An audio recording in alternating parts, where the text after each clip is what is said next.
परीक्षा 2023-24 मॉडल प्रश्न पत्र। कक्षा है 9, विषय है गणित, समय है 1 घंटा 30 मिनट, पूर्णांक है 40।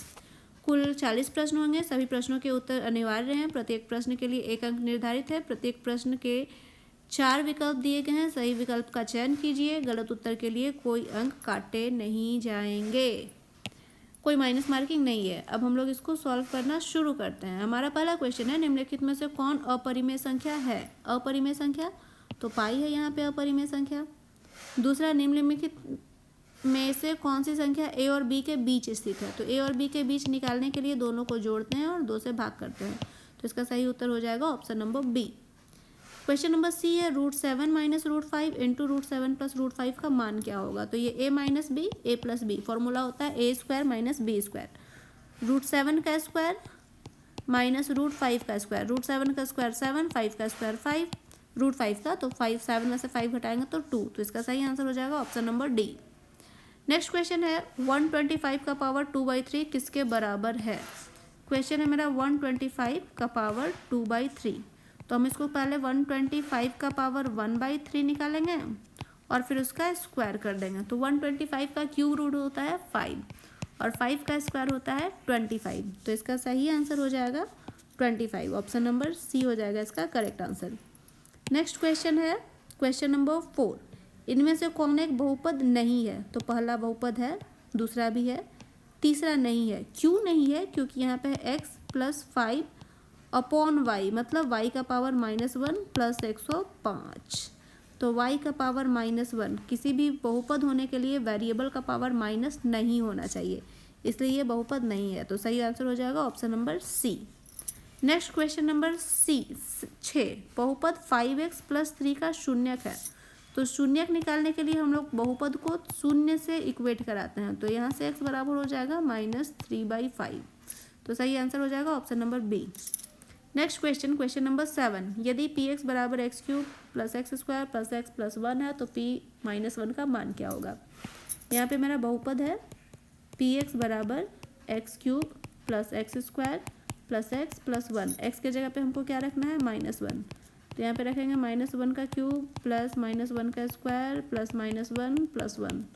सॉल्व करेंगे तो -1, ये -1 का स्क्वायर प्लस 1, ये -1, ये प्लस 1, प्लस माइनस कैंसिल होकर आ गया 0। तो इसका आंसर कितना हो जाएगा? इसका आंसर हो जाएगा 0। ऑप्शन नंबर बी हो गया इसका करेक्ट आंसर। नेक्स्ट क्वेश्चन है, बहुपद x² प्लस 5x प्लस 6 का गुणनखंड क्या होगा? तो इसका गुणनखंड करेंगे x² प्लस 5x प्लस 6, इसको गुणनखंड कैसे करेंगे? 3 दूना 6, तो ये लिखेंगे 3x plus 2x plus 6, x common लेंगे x प्लस 3, 2 कॉमन लेंगे तो x plus 3, x plus 3 common लेंगे तो अंदर बचेगा x प्लस 2। तो इसका सही आंसर हो जाएगा option number C, x plus 2 into x plus 3। Next question देखते हैं हमारा क्वेश्चन नंबर 9, y अक्ष पर स्थित किसी बिंदु का निर्देशांक निम्न में से किस रूप में होगा? तो क्योंकि ये y अक्ष पर है तो उसका x निर्देशांक क्या होगा? 0। तो सही आंसर हो जाएगा option number B, 0, y। Next 3,7 की कोटि क्या है? कोटि निर्देशांक, हम लोग निर्देशांक ज्यामिति में पढ़ते हैं, इसको कहते हैं भुज और इसको कहते हैं कोटि, y डैश को। तो हम लोग कभी भी लिखते हैं तो पहले भुज फिर कोटि। तो इसका पूछ रहा है कोटि क्या होगा? तो इसका कोटि कहाँ गया? 3/7 का कोटि, तो कोटि हो जाएगा 7। सही आंसर हो जाएगा ऑप्शन नंबर सी, 7।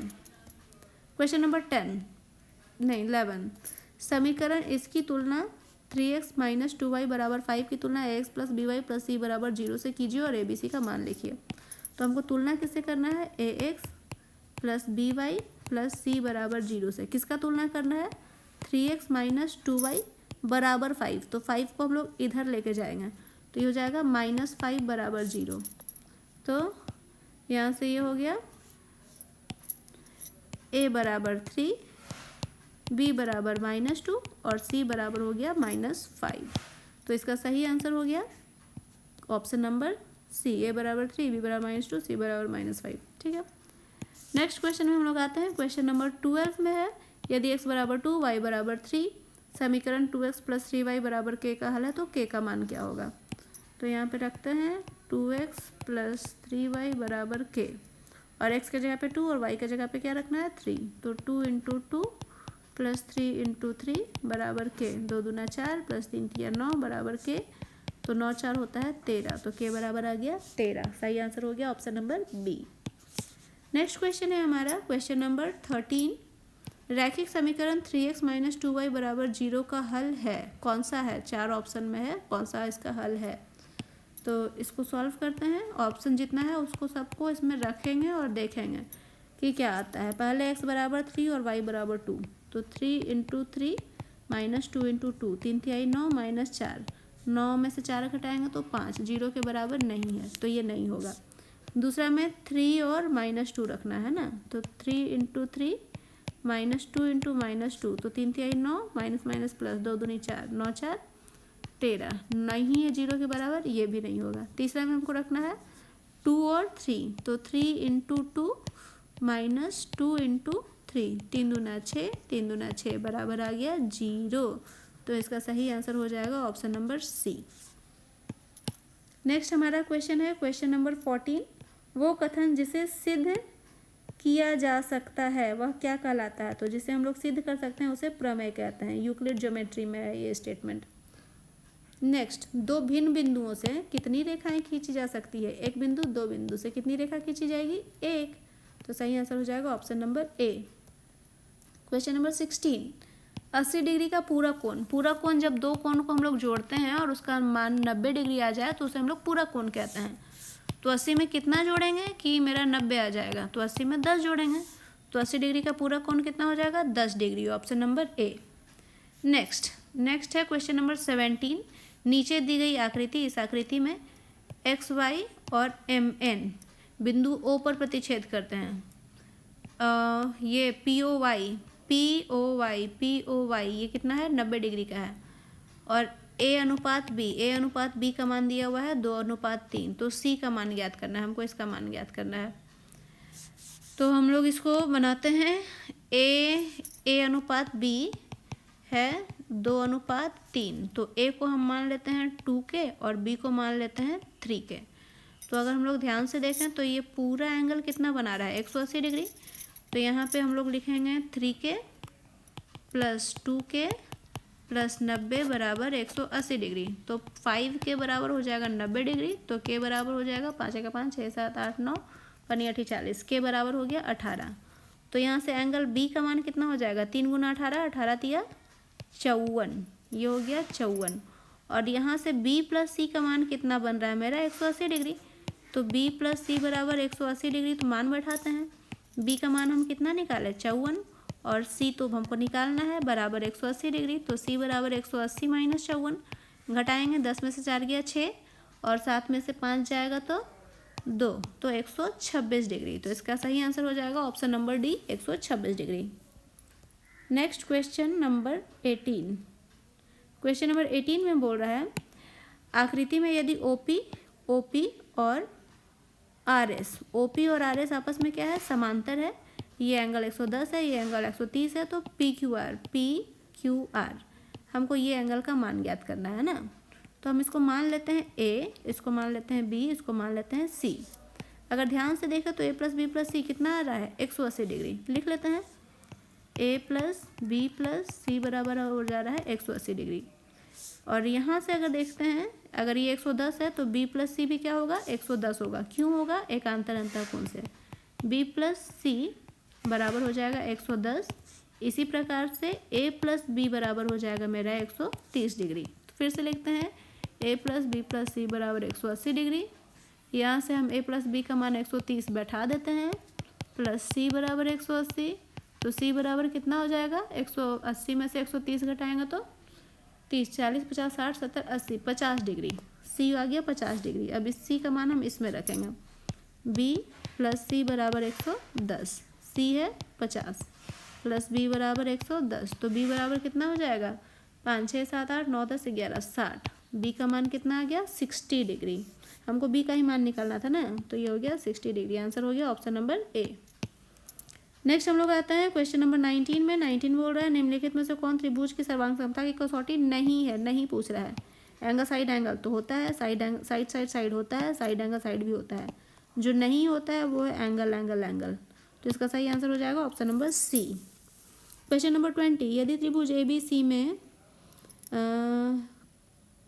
इसको बनाते हैं त्रिभुज ए बी सी, इस तरह से ए बी सी में ए बी और ए सी बराबर है, एंगल बी है 70 डिग्री, तो एंगल ए का मान ज्ञात करना है ना। अगर ये 70 है तो ये भी कितना डिग्री का होगा, 70 डिग्री का। समद्विबाहु त्रिभुज के दो कोण भी बराबर होते हैं, तो यहाँ से हो जाएगा 70 प्लस एंगल ए बराबर 180 डिग्री। तो एंगल ए बराबर 180 माइनस ये दोनों को जोड़ के घटाएंगे तो 7 दूना 14, 140, 180 में से 40, तो ये एंगल ए बराबर हो गया 40 डिग्री। तो इसका सही आंसर हो गया ऑप्शन नंबर ए।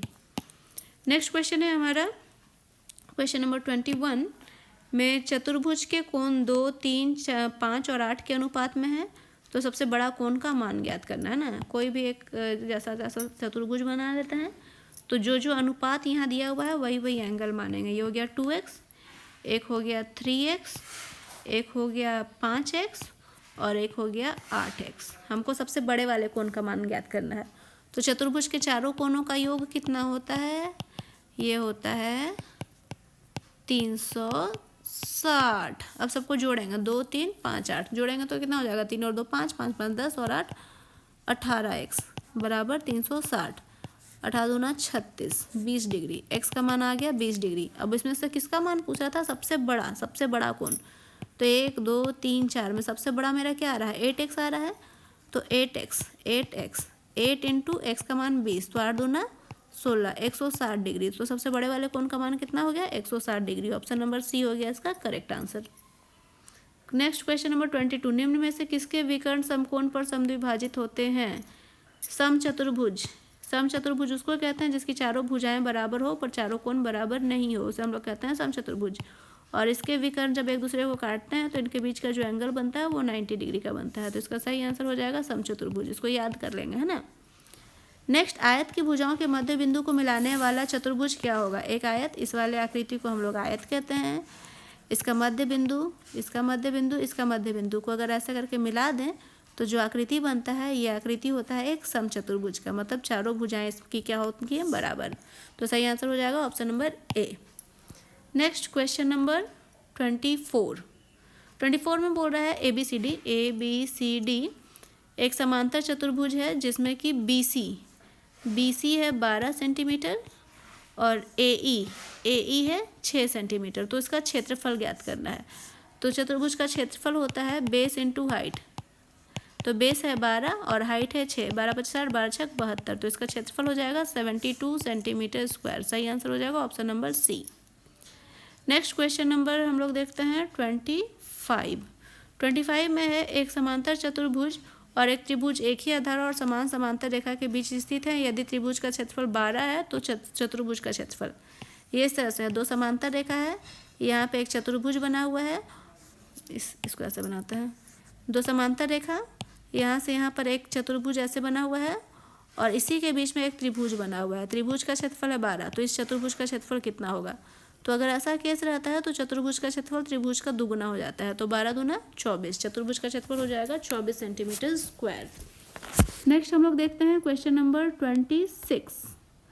वृत्त की सबसे बड़ी जीवा होती है, वृत्त की सबसे बड़ी जीवा को व्यास कहते हैं। सही आंसर हो जाएगा बी। वृत्त की एक जीवा वृत्त की त्रिज्या के बराबर है तो केंद्र पर अंतरित कोण, ये वृत्त है, ये केंद्र है, ये त्रिज्या है, ये जीवा है। अगर ये दोनों रेखाएं आपस में बराबर है तो तीसरी रेखा बराबर होगी क्योंकि ये भी त्रिज्या होगी। तो केंद्र पर बना कोण कितना डिग्री का होगा, 60 डिग्री का। समबाहु त्रिभुज के हर एक कोण 60 डिग्री के होते हैं। नेक्स्ट, आकृति में ए सी बी का मान क्या होगा। ए सी बी इस वाले कोण का मान क्या होगा।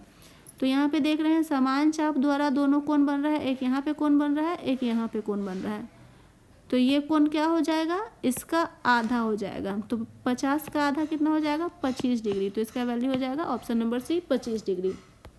Next question number 29। एक त्रिभुज में A B 6 centimetre, angle A 90 degree. तो त्रिभुज की रचना संभव नहीं है यदि बी सी और ए सी का योग है।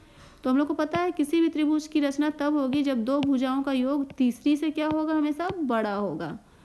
तो एक भुजा तो इसमें 6 है, तो दूसरी भुजा 6 से ज़्यादा होनी चाहिए। 8 6 से ज़्यादा है, 10 6 से ज़्यादा है, 12 6 से ज़्यादा है। लेकिन क्या 6 6 से ज़्यादा है? नहीं। तो इसका रचना संभव कब नहीं होगा? जब ये दोनों का योग 6 के बराबर होगा। तो इसका आंसर हो जाएगा option number C. Next question number 30। उस त्रिभुज का क्षेत्रफल क्या होगा जिसकी भुजाएं 5 12 और 13 है?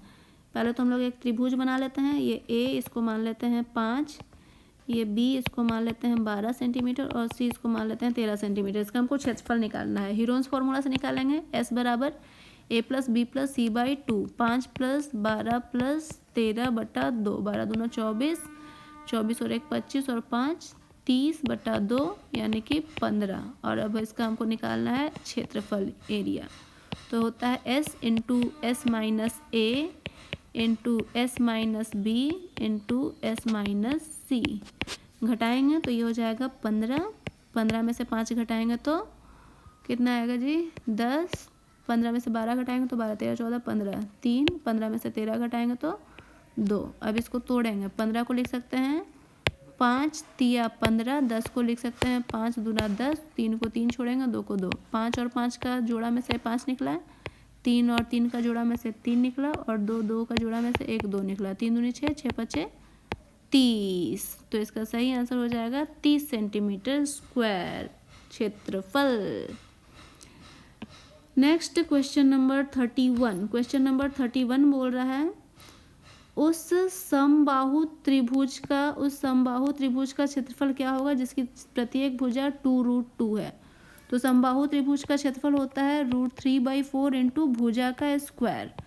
तो √3/4 भुजा है इसकी 2√2, 2√2 का स्क्वायर है तो 2√2 दो बार लिख देंगे।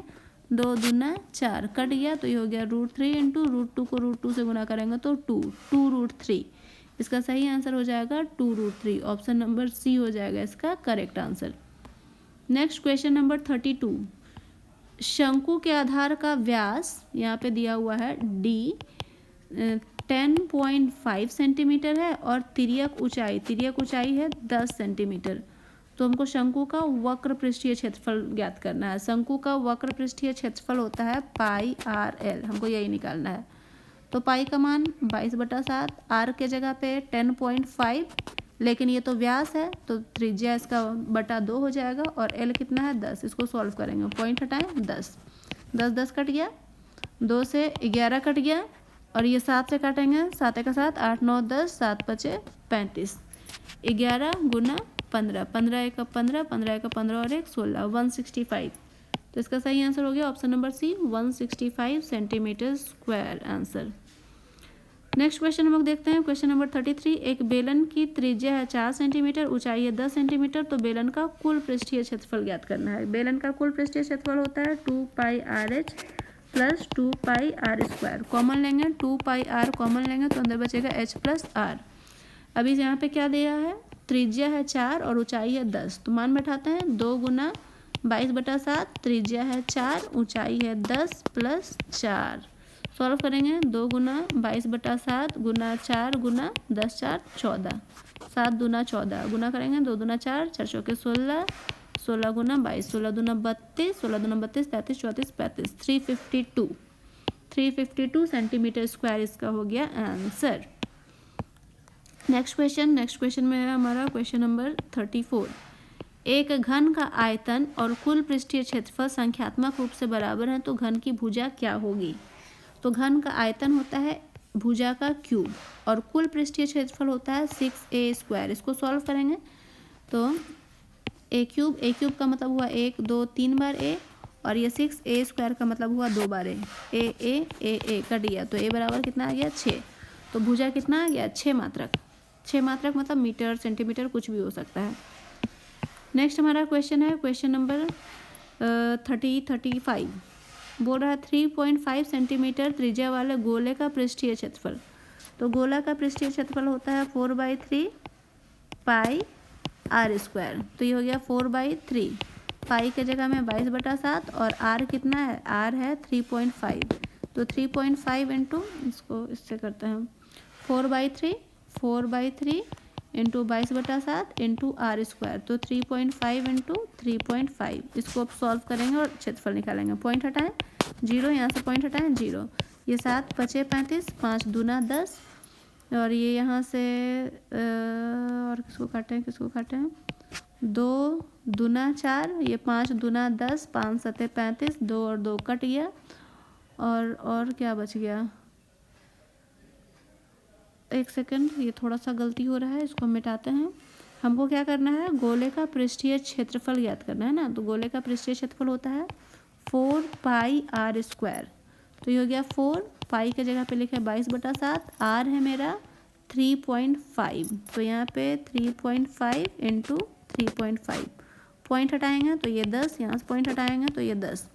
अब इसको काटते हैं, 7 5 35, 5 दूना 10, 5 7 35, 5 दूना 10, 2 दूना 4, तो ऊपर में बचा 22 गुना 7, 7 दूना 14, 7 दूना 14 और 1 15, 154, तो इसका सही आंसर हो जाएगा option number B, 154 centimetre square.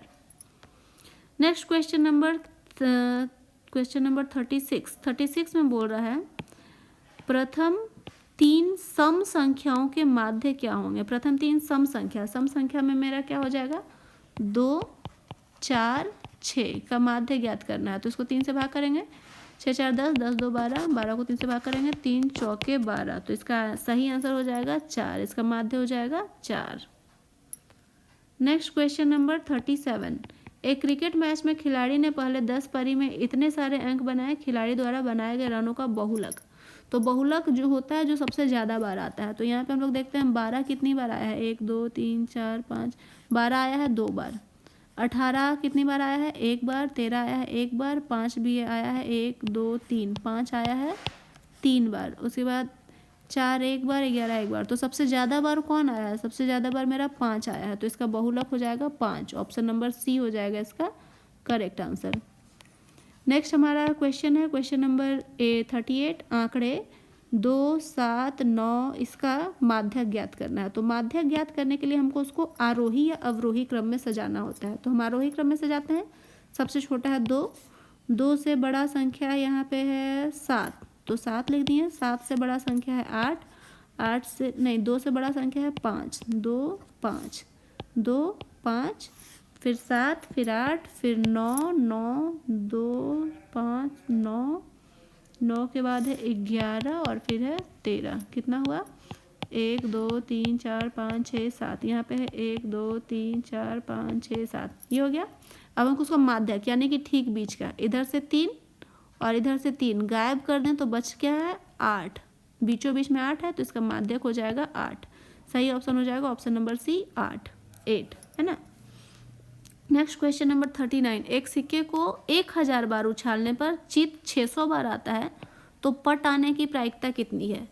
अगर 1000 बार उछाल रहे हैं और 600 बार चिट आ रहा है, तो पट कितने बार आ जाएगा, 1000 में से 600 घटा देंगे यानी 400 बार, तो पट आने की प्रायिकता प्रोबेबिलिटी ऑफ पट बराबर हो जाएगा 400 बटा 1000, तो 0 0 कट गया, 2 दूना 4, 2 5 10, तो इसकी प्रायिकता कितनी हो गई 2/5, सही आंसर हो गया ऑप्शन नंबर बी। नेक्स्ट हम लोग का लास्ट क्वेश्चन है। लास्ट क्वेश्चन कह रहा है निश्चित रूप से घटित होने वाली घटना की प्रायिकता क्या होती है, तो निश्चित घटना श्योर इवेंट, इसकी प्रायिकता होती है 1, ऑप्शन नंबर सी। ये था हमारा आज का लास्ट क्वेश्चन। तो ये मॉडल पेपर उन बच्चों के लिए बहुत ज़्यादा उपयोगी है जो इस बार 2025 में बोर्ड एग्ज़ाम देने जा रहे हैं, और ऐसे ही क्वेश्चंस के आंसर देखने के लिए मेरे चैनल को सब्सक्राइब करें। मेरे चैनल का नाम है ब्रेन बूस्ट।